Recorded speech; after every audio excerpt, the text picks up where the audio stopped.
अच्छा आलोक जी, कोई चुनावी रैली तो थी नहीं, आप इंडियन डायस्पोरा को एड्रेस कर रहे हैं, ये कूटनीतिक दौरा है, क्या जरूरत थी इन बातों की?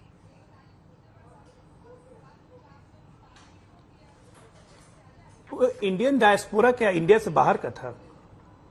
हमारे ही भारतीय लोग हैं ना। बहुत कम ही लोगों ने वहां पे जर्मनी की नागरिकता ली होगी, थे तो भारतीय ही।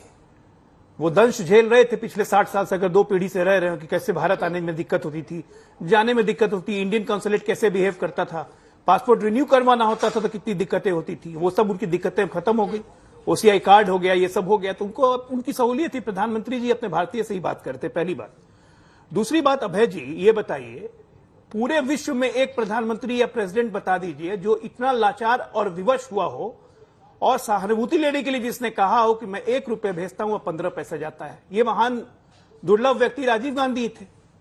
अगर उनकी बातों को कोट कर दिया प्रधानमंत्री ने तो इतनी लाल मिर्च क्यों लग रही है? सच्चाई तो कहा ना। और प्रधानमंत्री जी ये बात इसलिए कह पाए कि 85 पैसे पंजा रगड़ के खा जाता है या लालटेन की लौ बुझ जाती है, तो ये सब चीज एक राजनीतिक लहजा होता है, राजनीतिक लहजा होता है। ये काम वो इसलिए बोल पाए, ये काम इसलिए कर पाए क्योंकि ये काम करने के पहले प्रधानमंत्री राजीव गांधी को ही कोट किया 16 करोड़ अकाउंट खोला।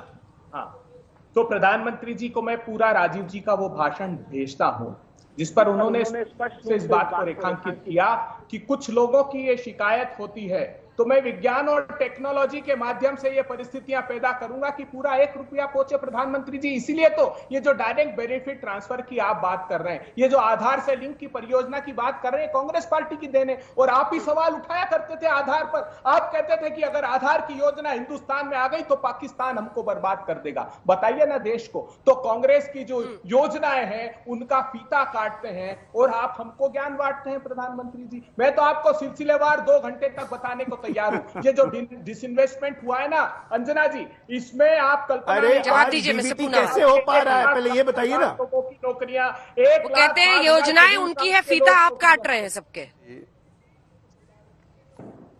अंजना जी 1 मिनट, थोड़ा सा मैं कंफ्यूज्ड हूं आज कि हम किस विषय पर डिबेट कर रहे हैं। देखिए हाँ अंजना जी, मैं थोड़ा सा कंफ्यूज्ड हूं। अगर प्रधानमंत्री राजीव गांधी की ही योजनाओं का बखान कर रहे थे तो ये मल्लिकार्जुन खड़गे खड़े होकर आपके आज तक को बाइट क्यों दे रहे थे कि हमें बदनाम कर दिया?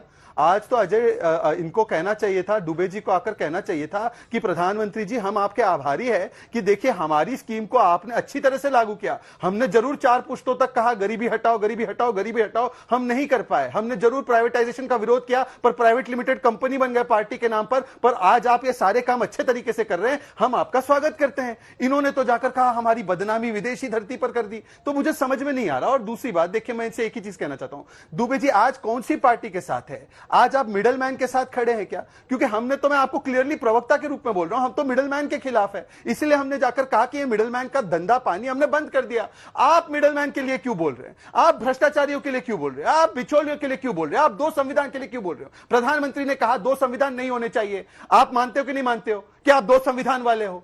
बोलिए, आप 2 संविधान वाले हो या 1 संविधान वाले हो? बताइए। देखिए मैं आपसे सीरियस क्वेश्चन पूछ रहा हूं, आपको 2 संविधान चाहिए या आपको 1 संविधान चाहिए? बोलिए। अंजना जी, अगर प्रधानमंत्री जी ने 1 संविधान लागू किया होता तो इतना इनइक्वालिटी नहीं होती, इतनी गरीबी नहीं परोसी होती। प्रधानमंत्री जी 1000 रुपए का आज गैस का सिलेंडर आपने पहुंचा दिया। 200 रुपए की दाल और तेल। देश को बताइए तो सही कि 200 रुपए की दाल क्यों हो गई? किन लोगों ने नेक्सस बनाया वो जो दाल अथॉरिटीज के साथ इंपोर्ट कर रहे हैं? 200 रुपए का खाने का तेल। ऑयल सीड्स का प्रोडक्शन अच्छा हुआ लेकिन ऑयल का उत्पादन हिंदुस्तान में खाने के तेल का कम क्यों हुआ? प्रधानमंत्री जी बताइए ना। कौन 2 धन्ना सेठ तेल के व्यापार में कूदे हैं? बताइए देश को। उज्ज्वला बहनों ने 3.5 करोड़ उज्ज्वला बहनों ने अभी पार्लियामेंट में बताया कि हमने पूरे वर्ष भर 2 सिलेंडर लिए। प्रधानमंत्री जी 100 रुपए का अनाज उनको महीने का देते हो, किस पर पकाएंगे? प्रधानमंत्री जी 1000 रुपए के गैस के सिलेंडर पर, 200 रुपए के खाने के तेल पर बचाएंगे? ये कौन सा एक विधान हो गया? मुझे तो समझ में नहीं आता कि चंद धन्ना सेठ पूंजीपति 1002 करोड़ रुपए कमाए और आपने कहा था कि मैं 5 सालों में किसानों की आमदनी 2 गुनी कर दूंगा। क्या हुआ? आपकी पार्लियामेंटरी स्टैंडिंग कमेटी की रिपोर्ट अभी आई मार्च 2022 में। उसने कहा 10 सेकंड अंजना जी, 2 गुनी आमदनी कर देने का 78,000 किसानों ने। दुबे जी सुनिए दुबे जी, 1 सेकंड सुनिए। आपकी चिंता ये होनी चाहिए कि क्या बीजेपी ने सफलतापूर्वक कांग्रेस को भ्रष्टाचार का पर्याय बनाकर रख दिया इस देश में। आपको उस छवि से निकलना है, ये आपका सबसे बड़ा चैलेंज है और इसीलिए इस तरह की बातें वो करते हैं और फिर वो उस पर तालियां बजती हैं। आप ताली पर मुझे चाहे 50 बातें सुना दीजिए, लेकिन अंततः जब आप इलेक्टोरल पॉलिटिक्स में होते हैं तो विनेबिलिटी, कौन जीतता है वो महत्वपूर्ण है, कौन किसकी क्या छवि सफलतापूर्वक बनाता है वो भी एक बड़ा पहलू है इस पूरे राजनीति के खेल का। तो उसमें आप कहीं आपके हाथ से सब कुछ फिसल चुका है, क्या उसको हैंडल कर पाना बड़ा चैलेंज नहीं है? मैं सीरियस सवाल पूछ रही हूँ सर। आप बीजेपी की लाख नाकामियों को गिनाइए, लेकिन ये सच्चाई है कि एक पंजाब था 5 राज्यों में से, वो भी हाथ से फिसल गया। नहीं अंजना जी, मैं आपको स्पष्ट रूप से ये बताता हूं, कांग्रेस पार्टी की छवि भारतीय जनता पार्टी ने न सिर्फ मुस्लिम परस्त बनाई जबकि हिंदू विरोधी भी गढ़ने की कोशिश की। कांग्रेस पार्टी देश की बुनियादी सिद्धांतों के साथ समझौता नहीं कर सकती। हम देश की जो सद्भाव की संस्कृति, सनातन संस्कृति है, उससे हम किसी स्वरूप में समझौता नहीं कर सकते। हम बहुलतावाद में विश्वास रखते हैं, हम जड़तावाद में नहीं रखते। और अंततः ये देश को बात समझ में आएगी कि क्यों प्रधानमंत्री जी चुनाव में जाकर शमशान कब्रिस्तान करते हैं, क्यों 80-20 का प्रश्न खड़ा करते हैं, क्योंकि ये देश के सद्भाव को बिगाड़कर सत्ता की भूख मिटाना चाहते हैं। हिंदू अस्मिता के नाम पर हिंदू वोटों की पीठ पर पैर रखकर सत्ता का भोग करते हैं। मगर 5वीं लाइन तक आते आते आप देश की समझ पर सवाल खड़े करने लगे दुबे जी। नहीं, मैं तो स्पष्ट रूप से कह रहा हूं, 5वीं लाइन तक आते आते देश की समझ पर सवाल खड़े करने लगे।